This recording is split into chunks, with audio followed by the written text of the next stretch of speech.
بسم اللہ الرحمن الرحیم والصلاة والسلام علی رسولہ الکریم وعلی آلہ وصحبہ اجمعین اما بعد۔ رمضان شریف کی آمد تھی تو اللہ کے نبی صلی اللہ علیہ وسلم نے اس سے پہلے ممبر پر خطبہ دیا تو آپ نے فرمایا ماذا یستقبلکم، وہ کون آ رہا ہے، ماذا تستقبلون، تم کس کے سامنے جا رہے ہو۔ پھر آپ نے دوبارہ کہا بڑے ہیبت ناک طریقے سے ماذا یستقبلکم وماذا تستقبلون، وہ کون آ رہا ہے، تم کس کے سامنے جا رہے ہو۔ سناٹا چھا گیا۔ پھر آپ نے تیسری دفعہ کہا ماذا یستقبلکم وماذا تستقبلون، وہ کون آ رہا ہے، کس کے سامنے جا رہے ہو، کون تمہارے سامنے آ رہا ہے۔ تو حضرت عمر رضی اللہ عنہ کھڑے ہو گئے، وحی نزل، یا رسول اللہ کوئی نیا حکم آیا ہے، کوئی وحی آئی ہے۔ آپ نے کہا لا، نہیں۔ عدو حضر، یا رسول اللہ کوئی دشمن حملہ کرنے لگا اور آپ نے دیکھ لیا ہے تو ہم تیاری کریں۔ آپ نے کہا لا۔ کہا تو پھر کون آ رہا ہے؟ آپ نے فرمایا رمضان آ رہا ہے، شہر رمضان آ رہا ہے۔ اس کو اللہ کے نبی نے فرمایا میری امت کو پتہ چل جائے کہ رمضان کیا ہے تو تمنا کریں کہ سارا سال ہی رمضان ہو۔ اللہ نے ایام معدودات، چند دن رکھے ہیں، تو پہلے 10 دن ختم ہو گئے، جس کو کہ میرے نبی نے کہا کہ پہلا عشرہ رحمت کا ہوتا ہے، اللہ تعالیٰ کی رحمت کے دروازے کھلتے ہیں، آؤ بھائی مانگ لو، لے لو، جتنا چاہیے آ جاؤ۔ تو دوسرا جو 10 دن ہے، جو اب کل 10واں روزہ ہے، اس کو مغفرت آپ نے فرمایا کہ اس میں اللہ پاک کی طرف سے خاص طور پر یہ جو وہ نہیں ہوتا، وہ سیل لگاتے ہیں یہ تاجر دکاندار کہ بھائی سستا ہے، لے لو لے لو، لوگ ٹوٹ پڑتے ہیں، حالانکہ ان کا پرانا مال ہوتا ہے اور اس بہانے سے وہ نکالتے ہیں، ورنہ کون آج کسی کا بھلا چاہتا ہے، ہر کوئی لوٹنے کے چکر میں ہی ہے۔ تو اللہ کی طرف سے ایک سیل لگتی ہے، آ جاؤ بھائی، لیکن شرط یہ ہے کہ توبہ کرو۔ ایک آدمی توبہ نہیں کرتا اور ایک آدمی اللہ کے سامنے جھک کے توبہ کرتا ہے، تو دونوں میں بڑا فرق ہے۔ اگر یہ فرق اللہ نہ کرے تو پھر کربلاؤں کی ضرورت کیا تھی، پھر اللہ کے نبی کے نواسے کو اپنا سر کٹانے کی کیا ضرورت تھی۔ تو پھر تو سنان بن نبی انس جس نے آپ کا سر کاٹا، وہ اور حسین برابر ہو گئے۔ تو توبہ شرط لگائی کہ تم توبہ کرو، میں معاف کروں گا۔ اچھا، پھر میں اللہ کے نبی پہ قربان جاؤں، آپ نے ہمیں بڑی سہولت دے دی۔ آپ نے کہا ما اسر من استغفر وَإِنْ عَادَ فِي الْيَوْمِ 70 مرة، جس آدمی سے 70 دفعہ توبہ ٹوٹی، 70 سے مراد ہے بہت زیادہ، ہو سکتا ہے 200 باری ٹوٹی ہوئے، جس آدمی سے 70 دفعہ توبہ ٹوٹی ہو، یعنی ایک دن میں بہت دفعہ ٹوٹی ہو اور وہ ہر دفعہ توبہ کرے، تو اللہ کی نظروں میں مجرم نہیں ہے۔ ایک گناہ کرے اور پکا ہو جائے، وکی جیسے سارے کرندے پہن میں کر رہا تھا کی ہو گیا، یہ بڑا خطرناک جا رہا ہے، یہ نہیں چھوٹے گا۔ لیکن جو گناہ کر کے روتا ہے، ایک آدمی میرے پاس آیا، 2-3 دفعہ آیا، پھر تو ملاقات نہیں رہی، شراب کی عادت تھی، تو اتنے صدمے اور افسوس کے ساتھ مجھ سے کہتا میرے لیے دعا کریں، مجھ سے شراب چھوٹتی نہیں، اور ایک دن تو اتنا رویا اس کی چیخیں نکل گئیں۔ تو اس کا معاملہ بہت آسان ہے، اور اگر کوئی توبہ پہ پکا ہو جائے، یہ تو وہ ہے کہ توبہ کرتا ہے، توڑتا ہے، کرتا ہے، توڑتا ہے، پھر کرتا ہے، پھر کرتا ہے، پھر کرتا ہے۔ ایک دفعہ جاوید چودھری صاحب مجھ سے کہنے لگے کہ آپ تو لوگوں کو گناہوں پہ دلیر بنا رہے ہیں، آپ کا نوکر اگر 3-4 دفعہ غلطی کرے آپ اسے رکھیں گے؟ میں نے کہا چودھری صاحب آپ نے طارق جمیل اور خدا کو ایک بنا دیا، میرا تو بیٹا بھی میرے ساتھ جو سلوک کرے گا تو میں کہوں گا میرا پتر اے راہ پیا اے زمین پہ، یہ تو چھٹی کرو، تو میں تو اپنے بیٹے سے گزارا نہیں کروں گا، اس کو فارغ کر دوں گا۔ تو وہ تو نوکر تو بڑے دور کی بات ہے، وہ اللہ ہے جس کی رحمت، اس نے خود رحمتی وسعت کل شیء، مطلب میری رحمت نے ہر چیز کو گھیرے میں لیا ہوا ہے۔ تو توبہ کرتا رہے گا ندامت کے ساتھ، دل کے ساتھ، پھر نفس کے ہاتھوں مجبور ہو کر یا ماحول کے ہاتھوں مجبور ہو کر کچھ کرنا پڑ جاتا ہے، ہو جاتا ہے، پھر وہ توبہ کرتا ہے، اس کا معاملہ بہت آسان ہے۔ اور جو توبہ پہ پکا ہو جاتا ہے تو اس کے ساتھ اللہ کیا کرتا ہے؟ پہلے اللہ تعالیٰ نے کہا کہ والذین لا یدعون مع اللہ الہا آخر، میرے بندے وہ ہیں جو شرک نہیں کرتے، ولا یقتلون نفس التی حرم اللہ الا بالحق، اور جو کسی کو قتل نہیں کرتے، ولا یزنون، جو زنا نہیں کرتے، ومن یفعل ذلک یلقى اثاما، جو یہ کام کرتا کرتا مر گیا اس کو بہت بڑا اس کا تاوان بھگتنا پڑے گا۔ یضاعف له العذاب ویخلد فیہ مہانا، فیہا ہے، ہاں، یضاعف له العذاب یوم القیامہ ویخلد فیہ مہانا، کہ اگر یہ کام کرتا ہوا ایک آدمی مر جاتا ہے، جیسے قبائلی دشمنیوں میں مارے جا رہے ہیں، اور ان میں قاتل 100 آدمیوں کا قاتل ہے، اپنی موت مر جاتا ہے، تو کہا اس کی تو خیر نہیں ہے، لیکن 100 کا قاتل توبہ کر لے، زنا کرنے والا توبہ کر لے، کفر کرنے والا توبہ کر لے، تو اللہ تعالیٰ فرماتا ہے کہ الا من تاب وآمن وعمل عملا صالحا فاولئک یبدل اللہ سیئاتہم حسنات، پھر میں کیا کرتا ہوں کہ اس نے جو توبہ پکی کر لیتا ہے، پکی، تو میں کیا کرتا ہوں، اس نے زندگی میں جتنے گناہ کیے ہوتے ہیں وہ مٹا کے نیکیاں لکھ دیتا ہوں، ہر گناہ کے بدلے ایک نیکی لکھ دیتا ہوں۔ ایک دفعہ نہیں بٹ صاحب میرے بڑے پیارے بھائی ہیں، دوست ہیں، کہنے کہ مولانا صاحب میری نیکیاں آپ سے زیادہ ہیں۔ میں نے کہا جی میں تو کوئی دعویٰ نہیں کیتا بھائی میریاں زیادہ، کہا نہیں میں لاجک دیتا ہوں، کہا ہم نے اتنے گناہ کیے ہیں کہ جس کی حد کوئی نہیں، شوبز کی دنیا میں تھے وہ، تو اب میں نے کر لی پکی توبہ، تو آپ کی نیکیاں اتنے نہیں جتنے میرے گناہ ہیں، وہ سارے لکھے گئے نیکیوں میں، تو میری نیکیاں آپ سے بڑھ گئی۔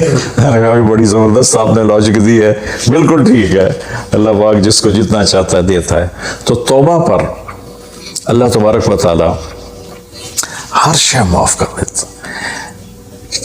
یہ مہینہ مغفرت کا ہے، بخشش کا، یہ مطلب نہیں کہ بھائی ڈنڈے بھی مارتے رہو اور اللہ بخشش کر دے گا، اللہ تعالیٰ جس کو چاہے معاف کر دے، اللہ کی رحمت کسی شے کی حقوق العباد معاف کر دے، حقوق اللہ معاف کر دے، اللہ کو کسی چیز کی کوئی رکاوٹ نہیں ہے، لیکن اس کا قانون ہے ان رحمت اللہ قریب من المحسنین، میری رحمت ان لوگوں کے قریب ہے جو عمل کو خوبصورت بنا کے پیش کرتے ہیں اس کی بارگاہ۔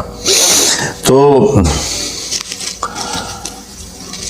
ایک صحابی جنہوں نے حضرت حمزہ کو قتل کیا، حضرت حمزہ رضی اللہ تعالیٰ عنہ علیہ السلام، وحشی رضی اللہ تعالیٰ عنہ، اللہ کے نبی نے مکہ فتح کیا تو ان کے قتل کا حکم دے دیا کہ جہاں ملے قتل کر دو، تو وہ بھاگ گئے طائف۔ ان کو کسی نے کہا جو آ کے کلمہ پڑھ لینا اس کو معاف کر دیتا، اور جو آ کے معافی مانگے اس کو معاف کر دیتا۔ تو کہنے لگے میں نے منہ چھپایا اور چپ کے راستوں سے مدینے پہنچا، اللہ کے نبی مسجد میں ایسے اپنے دھیان میں بیٹھے تھے، میں نے کہا اشہد ان لا الہ الا اللہ واشہد انک رسول اللہ، تب ایسے ہوئے تو ان کا چہرے سے کپڑا ہٹایا، تو کہنے کا مجھے امن چاہیے، میں امن کا طلبگار ہوں۔ تو آپ نے فرمایا اواشیون انت، تو وشی ہے؟ کہا جی ہاں۔ کہا میرا دل تو تھا کہ تم مجھ سے امن طلب نہ کرتا اور میں تیری گردن اڑا دیتا، لیکن میرا رب کہتا ہے کہ وَإِنْ أَحَدٌ مِّنَ الْمُشْرِكِينَ اسْتَجَارَكَ فَأَجِرْهُ حَتَّى يَسْمَعَ كَلَامَ اللَّهِ، اگر کوئی آ کر مشرک آپ سے پناہ چاہتا ہے تو اس کو آپ پناہ دیں، تو تجھے پناہ ہے، کچھ نہیں، بول بیٹھ۔ تو کہنے لگا میرے کچھ سوال ہیں۔ آپ نے کہا کیا؟ پھر کہنے لگا مجھے امن تو ہے نا، مجھے کہیں گے تو کچھ نہیں؟ آپ نے کہا نہیں کچھ نہیں کہتا، آپ کا رب کہتا ہے جو شرک کرے، قتل کرے، زنا کرے وہ جہنم میں جائے گا، جو میں نے ابھی آیت پڑھی۔ تو میں نے تو یہ سارے کیے ہوئے ہیں، تو کیا میرے لیے گنجائش ہے؟ آپ نے کہا اللہ کہہ رہا الا من تاب وآمن وعمل عملا صالحا فاولئک یبدل اللہ سیئاتہم حسنات وکان اللہ غفور رحیم، کہ اللہ تعالیٰ فرما رہا ہے جو توبہ کر لے، جو ایمان لے آئے، جو اچھا عمل کرے تو اللہ معاف کر دے گا۔ وہ کہنے لگا ایمان بھی لاؤں، توبہ بھی کروں، اچھے عمل بھی کروں، یہ تو بڑی سخت شرطیں ہیں، کوئی اور آسان اس سے راستہ ہے؟ تو آپ نے کہا ہاں، اللہ تعالیٰ کہتا ہے کہ ان اللہ لا یغفر ان یشرک بی ویغفر ما دون ذلک لمن یشاء، میں شرک معاف نہیں کروں گا، باقی جس کو چاہوں معاف کر دوں۔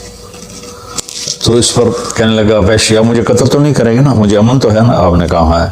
کہا اچھا اگر وہ یہ کہتا ہے کہ میں شرک معاف نہیں کروں گا، باقی جس سے چاہوں معاف کروں، اگر مجھے معاف نہ کیا تو مجھے کلمہ پڑھنے کا کیا فائدہ؟ تو پھر آپ نے تیسری آیت اس کے سامنے پیش کی، کیا میرے نبی کا ظرف ہے چچا کے قاتل سے کیسی بات کر رہے ہیں؟ اور ایسی بے دردی سے قتل کیا گیا، ناک کاٹ لیا گیا، کان کاٹ لیا گیا، پیٹ چیر دیا گیا، کلیجہ ہندا نے چبا لیا اور سارا آنتیں نکال کے باہر پھینک لیں، اور آپ ان کی میت پر اتنا روئے تھے کہ آپ کی ہچکیاں لگ گئیں۔ تو اللہ نے جبریل کو بھیجا کہ جاؤ میرے محبوب سے کہو کہ آپ روئیں نہیں، ہم نے حمزہ کو عرشوں پہ لکھ دیا ہے، حمزہ تو اسد اللہ و اسد رسول ہی، حمزہ اللہ اور اس کے رسول کے شیر ہیں، ہم نے عرش پہ لکھوا دیا ہے۔ تو کہنے لگا اگر مجھے معاف نہ کیا تو پھر مجھے کلمہ پڑھنے کا کیا فائدہ؟ تو پھر آپ نے تیسری آیت اس کے سامنے پیش کی، یا عبادی الذین اسرفوا علی انفسہم لا تقنطوا من رحمت اللہ ان اللہ یغفر الذنوب جميعا انہ هو الغفور الرحیم۔ اے میرے نافرمان بندو، کتنا پیار سے بلایا نافرمانوں کو، اور میرے کہا، اب آدمی سگی اولاد کو کہتا تو میرے چنے جمع، جب وہ نافرمان ہو جائے تو وہ اللہ تعالیٰ کافروں سے کہہ رہا ہے، نافرمانوں سے کہہ رہا ہے اے میرے نافرمان بندو جنہوں نے اپنے اوپر ظلم کیا، تم گھبراؤ نہیں، تم توبہ کرو، میں سارے معاف کر دوں گا۔ کہنے لگا ہاں اے گل ٹھیک۔ پھر اس نے کلمہ پڑھا تو اللہ کے نبی نے پھر فرمایا اچھا یہ تو بتا یار، میرا چچا تو شیر تھا، تو نے کیسے قتل کر دیا؟ پھر اس نے ساری کہانی سنائی کہ مجھے مطعم بن عدی نے کہا تھا، ان کا غلام تھے یہ، کہ تو محمد کو یا علی کو یا حمزہ کو علیہم السلام کسی ایک کو قتل کر دے تجھے آزاد کر دوں گا۔ تو حمزہ پر تو میں سوتے میں بھی وار نہیں کر سکتا تھا، اس سے میرے اوپر اتنا خوف تھا، اور آپ کے گرد جانا ویسے ہی مجھے پتا تھا محال ہے، چاروں طرف پیرا ہے، میں تو علی کو قتل کرنے نکلا تھا، لیکن جب میں اس کے قریب پہنچا تو اس کی نظر ایسے چاروں طرف گھوم رہی تھی، اور میں نے چھپ کے وار کرنا ہوتا ہے، تو میں چھپ نہیں پا رہا تھا، میں اس کی نظروں میں آ رہا تھا، چونکہ جیسے اس کی تلوار چل رہی تھی ویسے اس کی نظر بھی چل رہی تھی۔ تو پھر اس کو چھوڑ کے میں حمزہ کی طرف گیا تو وہ اندھا دھند، دونوں ہاتھوں میں تلوار تھی، وہ دائیں بائیں نہیں دیکھ رہے تھے، بس آگے جو آ رہا تھا گاجر مولی کی طرح کاٹ رہے تھے۔ تو اس کے راستے میں ایک پتھر کے پیچھے چھپ کے بیٹھ گیا۔ جب وہ میری زد میں آئے تو میں نے برچھا پھینکا تو ان کے لگا، تو انہوں نے مجھے ایسے دیکھا تو مجھے لگا میری جان نکل جائے گی، میں بھاگا وہاں سے ڈر کے مارے، حالانکہ مجھے پتا تھا میرا برچھا وار کر کام کر گیا ہے۔ تو پیچھے آوازیں ابا ہمارا ابا ہمارا، تو مجھے اندازہ ہو گیا کہ میرا کام ہو گیا۔ تو اس پر اللہ کے نبی ایسے روئے کہ پھر آپ کی آنکھوں کے لڑیاں لگ گئیں آنسوں کی، حالانکہ اس بات کو 7 سال ہو چکے تھے۔ پھر آپ نے کہا ویحک غیب عنی وجہک، اللہ تیرا بھلا کرے میرے سامنے نہ بیٹھا کر۔ یہ بھی اس کو نقصان سے بچایا کہ کہیں میرا دل دکھ جائے دیکھ کر تو اس کا کوئی نقصان نہ ہو جائے۔ تو اللہ پاک اپنی بخشش اور رحمت کو جوڑتا ہے توبہ کے ساتھ۔ تو یہ بخشش کا 10 دن ہے کا مطلب یہ کہ ہم اپنے گناہوں پہ توبہ کریں۔ اچھا ایک بات چلتی ہے، اللہ حقوق اللہ معاف کر دے گا، حقوق العباد معاف نہیں کرے گا۔ اللہ کی رحمت کو کبھی پابند نہیں کرنا چاہیے، اللہ جس کو چاہے معاف کر، وَيَغْفِرُ مَا دُونَ ذَلِكَ لِمَن يَشَاءُ۔ ہاں حقوق العباد کی عدالت بڑی سخت ہے، حقوق اللہ کی عدالت نرم ہے، حقوق العباد کی عدالت سخت ہے، اس میں وہ بندہ بھی انوالو ہوگا جو مظلوم ہے، تو وہ پتہ نہیں معاف کرے نہ کرے، لیکن اللہ اس کو اپنی طرف سے دے کر اور اسے معاف کر دے، یہ اللہ کو قدرت۔ ایک آدمی نے 99 قتل کیے بنی اسرائیل میں، اللہ کے نبی نے فرمایا، اور سارے ظلم کے قتل تھے، نا حق۔ ایک قتل کرو تو قرآن میں بھی پڑھ کے سنا ہے کہ جہنم کی آگ ہے۔ ہمارے علاقوں میں قبائلی دشمنیاں، خاندانی دشمنیاں اور سیاست کے نام پہ دشمنیاں، زمین پر لڑائیاں، زمین وہیں پڑی رہتی ہے، دونوں طرف کے خاندان ختم ہو جاتے ہیں، مارتا کوئی ہے، قتل کسی اور کو کرتے ہیں، اور یہ سلسلہ ایسا چلتا ہے کہ خاندانوں کے خاندان ختم ہو جاتے ہیں، اور آگے آخرت بھی برباد ہو جاتی ہے کہ جو بچ گیا مر گیا وہ بھی جہنم میں جائے گا کہ اس نے کتنے بے گناہوں کو قتل کیا یا قتل کروایا۔ میرے نبی کا فرمان ہے ایک آدمی کے قتل پر پوری دنیا کٹھی ہو جائے، ہاں بھائی مار دے، اور مارنا تو ایک گولی نال ٹھا ہو جانی ہے، تو 7 ارب انسان کہہ رہے ہیں انہوں مار دے، اور مارنا بے گناہ ہے، وہ آدمی قتل کا حقدار نہیں، تو اس کو اگر قتل کر دیا تو اللہ سے ایک کے بدلے 7 ارب کو جہنم میں ڈال دے گا۔ ابھی ہمارے قبائلی علاقوں میں اتنی لڑائیاں ہیں، اتنے قتل ہیں، نماز پڑھتے کو گولی مار دیتے، تو یہ خیال نہیں کرتے کہ آگے اس قتل کا جواب دینا پڑے گا۔ تو بھائیو، اپنے ماحول میں صلح کراؤ لوگوں کہ ہمارا عدالتی نظام بہت کمزور ہے، بلکہ ناقابل عمل ہے، یہ مظلوم کا ساتھی نہیں ہے، یہ ظالم کا ساتھی ہے۔ 150 پونے 200 سال پرانا انگریز کا قانون ابھی تک چل رہا ہے، اس سے خاک انصاف ملے گا کسی کو؟ علاقے کے جو با اثر لوگ ہیں وہ خاندانوں میں صلح کرائیں، وہ جہاں بھی کوئی لڑائی ہو جائے اس کو چھوٹا نہ سمجھیں، ان میں لوگوں کی صلح کرائیں۔ آپ نے فرمایا کہ میں تمہیں بتاؤں نفلی حج سے بہتر، نفلی نماز سے بہتر، نفلی روزے سے بہتر عمل بتاؤں؟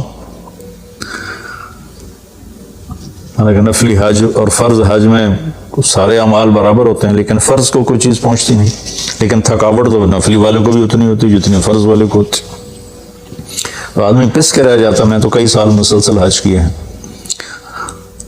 تو میرے نبی نے فرمایا تمہیں بتاؤں نفل نماز سے بہتر، نفل حج سے بہتر، نفل روزے سے بہتر؟ انہوں نے کہا جی کیا؟ کہا لوگوں میں صلح کرانا، لوگوں میں صلح کرانا۔ تو اس نے 99 قتل کیے، تو ایک دن اس کو خیال آیا میں توبہ کروں، تو ایک عبادت گزار سے پوچھا، وہ عالم نہیں تھا، کہ جی میں 99 قتل کیتے ہیں، کوئی میری توبہ ہے؟ ہو سکا توبہ تیری توبہ کیوں ہو سکتی؟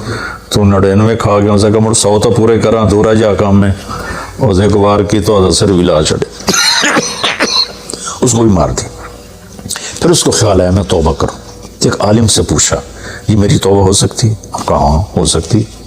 توبہ کس کی بند ہے؟ اللہ تعالیٰ کریم ذات، میں نے کئی دفعہ حدیث آپ کو پیش کی ہے کہ اللہ فرماتا ہے میرا بندہ تو اتنے گناہ کر کے زمین سے اٹھا کر آسمان کی چھت کو لگا دے، پھر صرف ایک دفعہ کہہ دے یا اللہ توبہ، میں سارے معاف کر دوں۔ اس لیے میں کہتا ہوں کسی گناہ گار کو حقیر نہ جانو۔ میں اللہ سے سوتے ہوئے روزانہ دعا کر کے سوتا ہوں، یا اللہ میرے دل کو پاک کر دے لوگوں کی حقارت سے، اور میری زبان کو پاک کر دے لوگوں کو تکلیف دینے سے۔ روز میں اللہ سے مانگ کے سوتا ہوں۔ تو وہ کہنے گا لیکن ایک شرط ہے، توبہ پکی ہونی چاہیے، اور اس کے لیے ماحول کی تبدیلی ضروری ہے، یہ بستی گناہ گار لوگوں کی ہے، تو پھر کرے گا یہ کام۔ وہ سامنے بستی میں نیک لوگ رہتے ہیں، وہاں چلا جا، تو ادھر سب نیک لوگوں کی سنگت صحبت میں تو بدل جائے گا۔ انہوں نے کہا جی میں تیار ہوں، میری توبہ ہو جائے۔ کہا ٹھیک ہے جا۔ اپنا جولی بستر چایا، ٹر پیا، رستے چ موت نے جھٹکا دیتا۔ اس نے جب محسوس کیا کہ موت کا جھٹکا ہے تو اس نے جمپ لگایا آگے کی طرف، تو جب وہ گرا تو وہ اس طرح گرا، ایسے، یہ 2 ہاتھ آگے تھے اور انگلیاں ایسے تھی کہ میں آگے کی طرف بڑھ جاؤں، انتقال ہو گیا۔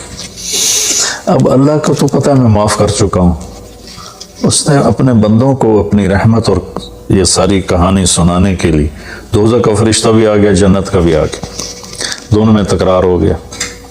جنت کا فرشتہ کہے میرا مہمان ہے، توبہ کر چکا ہے۔ جہنم کا فرشتہ کہے ابھی توبہ پوری نہیں ہوئی، اس گاؤں میں جانا تھا تو شرط پوری نہیں ہوئی، لہٰذا میرا مجرم ہے۔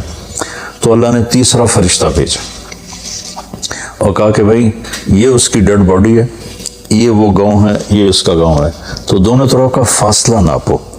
اگر نیک لوگوں کی بستی کے قریب ہے تو جنت والے لے جاؤ، اگر اپنے گھر کے قریب ہے تو جہنم والے لے جاؤ۔ فزیکلی وہ اپنے گھر کے قریب اور بستی سے، نیک لوگوں کی بستی سے دور تھا، تو وہ ناپنے لگے تو اللہ نے اس زمین سے کہا سکڑ جا، اور اس زمین سے کا پھیل گیا، یہ پھیل گئی، یہ سکڑ گئی، تو نیکوں کی بستی کے قریب اللہ نے کہا لے جاؤ جنت والے لے جاؤ۔ تو اللہ تو ایسا کریم ہے، ہم نے اللہ سے ڈرا کے لوگوں کو بھگا دیا ہے۔ ایک پڑھا لکھا نوجوان تھا، کہنے لگا تسی مولویوں نے ساڑھ کو رب بھی کھولے، اتنا ڈرایا جے کہ اسی ڈر کے ہی دوڑ گئے۔ تو اللہ تو سراپا رحمت ہے، شفقت ہے، وہ رحیم ہے، کریم ہے، اس کی رحمت کی کوئی حد نہیں۔ لیکن بھائیو، جیسے اللہ کا ایک قانون ہے کہ اچھا اور برا برابر تو نہیں ہوتا نا۔ ہم دنیا میں بھی دیکھتے ہیں کہ ہم اچھے اور برے کو ایک جیسا نہیں سمجھتے، تو ہم توبہ کریں، لوگوں سے توبہ کروائیں، تو انشاءاللہ ہم اللہ کی بخشش کے سائے میں آ جائیں گے۔